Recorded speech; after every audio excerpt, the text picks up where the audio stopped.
in violation of the due process clause of the 14th Amendment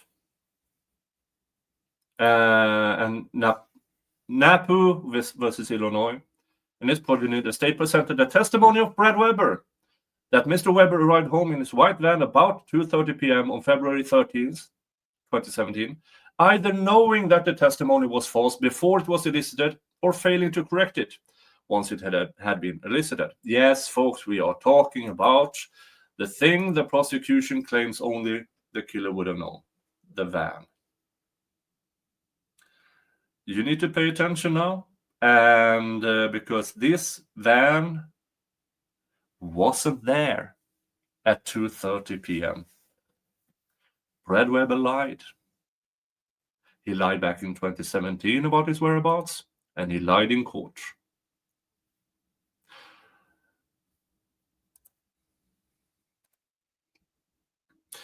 A quote, "A conviction obtained through the use of false evidence known to be such by representatives of the state must fall under the 14th Amendment. The same result obtains when the state, although not soliciting false evidence, allows it to go uncorrected when it happens. At trial, the undisputed evidence was that LG's cellular telephone stopped moving at 2:18 p.m. LG is Libby. For 7 minutes until 2:25 p.m. It then started moving again and stopped moving permanently at 2:32 p.m. In closing argument, Mr. McLeland called it a hard fact that Libby's phone stopped moving at 2:32 p.m. The state introduced an alleged confession by Mr. Allen to Dr. Monica Walla. Oh, I will do a separate video about Dr. Monica Walla. Oh, what a C word. A psychologist contracted by the Indiana Department of Corrections to treat inmates at Westville Correctional Facility. In this alleged confession, Dr. Walla stated Mr. Allen said he had abducted the girls on the south side of the Monon High Bridge and forced them down the hill to the south side of Deer Creek. Dr. Walla said, now, folks, why does it always say Dr. Walla said? Well, because there's no recording of this confession. We only have Dr. Walla's word that Mr. Allen actually said all these things. She destroyed her notes, and then she wrote everything down in her own words. We actually don't know if Mr. Allen actually said these words, because the only evidence is Dr. Walla, who has since been fired from her position.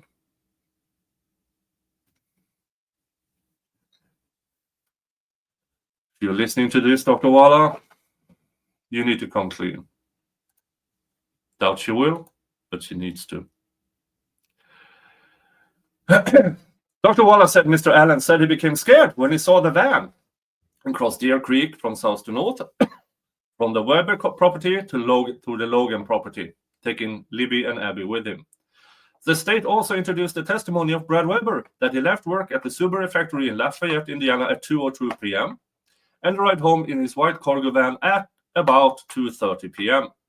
From Mr. Weber's testimony, the state argued Mr. Weber's arrival home in his van was what interrupted Mr. Allen, causing him to take Abby and Libby across Deer Creek to kill them on Ron Logan's property.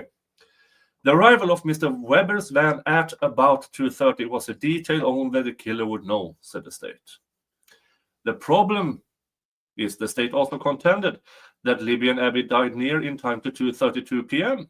when Apple Health data from Libby's phone showed that the phone stopped moving.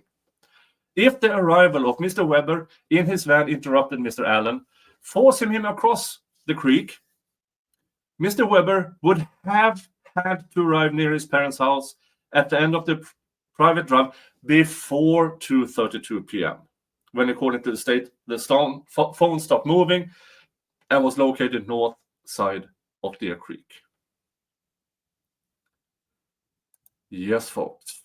When we say before, the state claimed, McLeland claimed, Allen was startled by the van, then took the girls across the creek in 3.5 to 4 feet of water to the other side, and then So that takes more than 2 minutes. Much more than 2 minutes to actually get there, arrive there, do all the things that the crime scene tells us happened on and other places than the final resting place of the girls. With 5, 6, 7 minutes, which puts his van there, according to the state, maybe 2:25 p.m. at the latest, maybe. But let's get back to this. In fact, Mr. Weber could not have arrived anywhere on the private drive before 2:54 p.m., almost 2:45. We are talking 15 to 20 minutes later than his testimony. His arrival at about 2:30 could not have been a detail only the killer would know, because it did not happen. The state knew or should have known as much, as the state either elicited Mr. Weber's testimony about the time he arrived home, knowing it was false ahead of time, or failed to correct the testimony once it had been elicited. Defendant's Exhibit 3A, as attested to by Matthew Hoffman in Defendant's Exhibit 3, is a video recording made on February 13th, 2017 by a security camera that was in the house of that address. The video recording was provided to the defense by the state and has therefore been in the state's possession. Meaning, the state knew all along, in my opinion, that Brad Weber went up on the stand, took the oath, and lied. And the state knew it. And in my opinion, he lied because the state told him to lie. The security camera faced west, northwest, and appears to have recorded continuously. Based on the date and timestamps on the video, it appears that the security camera was set to record date and time information as part of the recording. The time on the security camera was set 12 hours behind, such as 12 a.m. is really 12 p.m. This is apparent due to the daylight and moonlight on the video and the associated timestamps.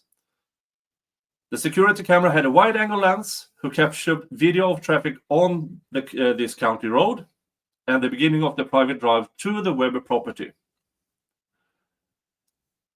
According to the time and date stamps on the security camera recording, shows a white vehicle going north, entering the frame at approximately 2:44:33, and also shows a white vehicle continuing into the private drive up to the Weber property at approximately 2:44:54 p.m. It's viewable on YouTube.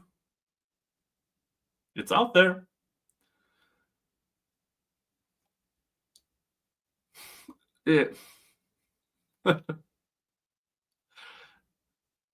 And here is a zoomed in. That's the van. Supposed van. Timestamps are, to the best of my knowledge, or as they say, they are 2:44:54. That is the time Brad Weber actually came home. Not around 2:30, not 2:25, not 2:20. 2:44:54. Almost 2:45. 20 minutes later. You don't do that by mistake, folks. If you say around 2:30, and in reality it's closer to 3 p.m., you don't say that by mistake. You really don't. You really don't. Other video files produced by the security camera in the state's possession, provided to the defense in discovery and covering the time from 2 p.m. to 4 p.m., do not show any other van driving north into the private drive up to the Weber property. If Mr. Weber returned home in his cargo white van, he could only have arrived home some minutes after 2:44:54 p.m., 12 minutes after the time of the extraction of Libby's cell phone showed the telephone stopped moving at 2:32 p.m. Either the white cargo van shown in these exhibits is Mr. Weber's, with him arriving home some minutes after 2:44:54 p.m., or it's not. In either event, no white cargo van or any other van entered the private drive to the Weber property after 2 p.m.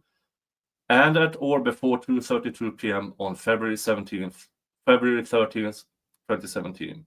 The timed extraction of Levy's cell phone shows the telephone stopped moving.